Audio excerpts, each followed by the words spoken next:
একটি বিছানায় শুয়ে আছেন দাদুর বয়সী এক বুড়ো লোক, আর তার বিছানার পাশে বসে তাকে গান গেয়ে শোনাচ্ছে নাতনির বয়সী একটি ছোট্ট মেয়ে। এরকম একটি ভিডিও সামাজিক যোগাযোগ মাধ্যমে ভাইরাল হয়ে যায়। ছোট্ট মেয়েটির জাদুকরী সুধা সুরের খেলায় আবেগ আপ্লুত হয়ে পড়েন নেটিজেনরা। তার গানের সুরে পাষাণ হৃদয়ও যেন গলে যায়। কোন অজানা মায়ায় সবারই চোখ ছলছল করে ওঠে, প্রায় সবারই যেন কান্না পেয়ে যায়, বুক ভেসে যায় চোখের জলে। এক্সট্রিম মশার কয়েল প্ল্যান্ট ফাইবার দিয়ে তৈরি, তাই সহজে ভাঙে না, সুগন্ধিযুক্ত ও নিরবিচ্ছিন্নভাবে জ্বলে। ডেঙ্গু, চিকুনগুনিয়া বাহি সহ যে কোনো মশার বিরুদ্ধে দেয় এক্সট্রিম সুরক্ষা।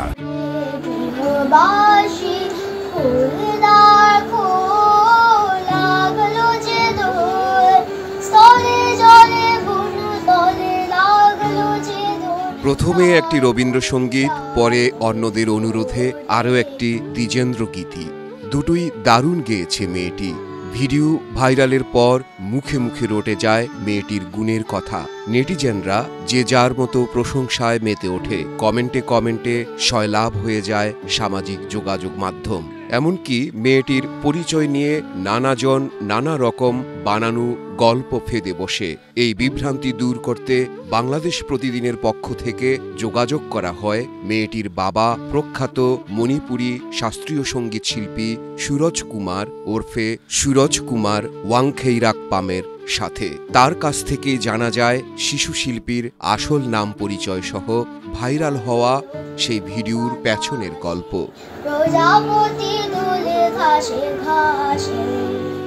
মেয়েটির বাবা শাস্ত্রীয় সঙ্গীত শিল্পী সুরজ কুমার জানান, তার মেয়ের পুরো নাম ওয়াংখেইরাকপাম গুনচেনবি।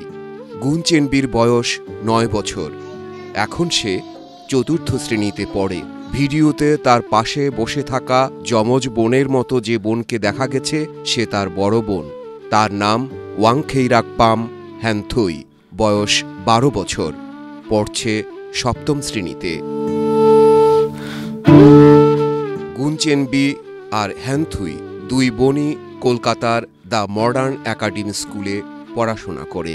গুনচেনবি সঙ্গীত শিখেছে কলকাতার চিলড্রেন লিটল থিয়েটার এবং বেঙ্গল মিউজিক কলেজ থেকে।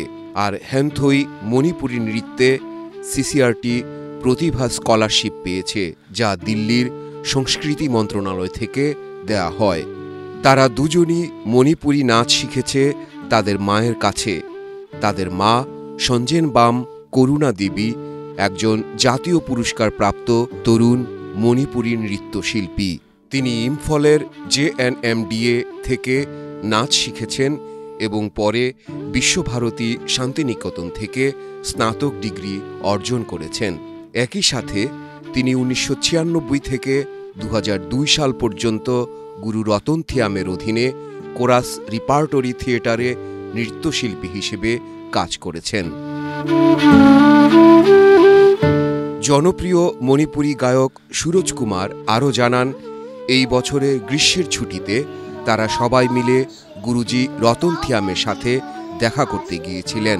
গুরুজি রতন থিয়াম বাংলা সংস্কৃতিকে খুব পছন্দ করতেন। ভাইরাল হওয়া ভিডিওটিও সে সময় ধারণ করা হয়েছিল। উল্লেখ্য, গুরুজি রতন থিয়াম ছিলেন কেবল মণিপুরী নয়, ভারতীয় থিয়েটারের অন্যতম পথিকৃৎ।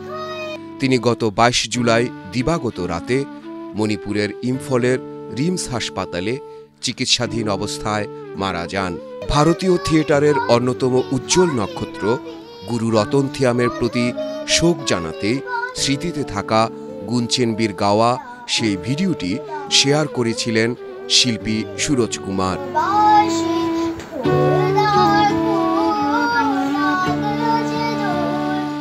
গুরু রতন থিয়ামের শিষ্যা তথা মণিপুরী নৃত্যশিল্পের অন্যতম শিল্পী শ্রীমতী করুণা দেবীকে বিয়ে করেন শিল্পী সুরজ কুমার।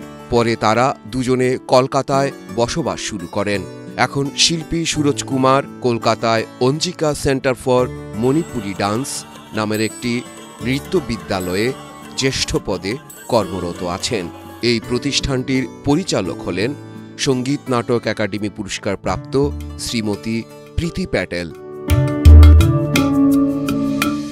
এপার বাংলা ওপার বাংলা সহ প্রায় সবখানে বাংলা ভাষা ও বাংলাভাষী মানুষ মাত্রই যখন প্রকাশ্য গোপন নানা রকম ষড়যন্ত্র ও আক্রমণের শিকার হচ্ছে, তখন বাংলা ভাষার অসীম জাদুশক্তিতে কোটি মানুষকে আবেগে ভাসালো মণিপুরী শিশু গুনচেনবি।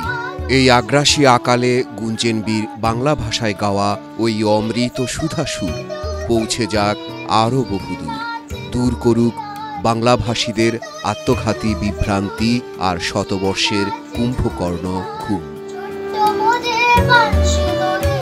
মাহফুজ জুয়েল, বাংলাদেশ প্রতিদিন।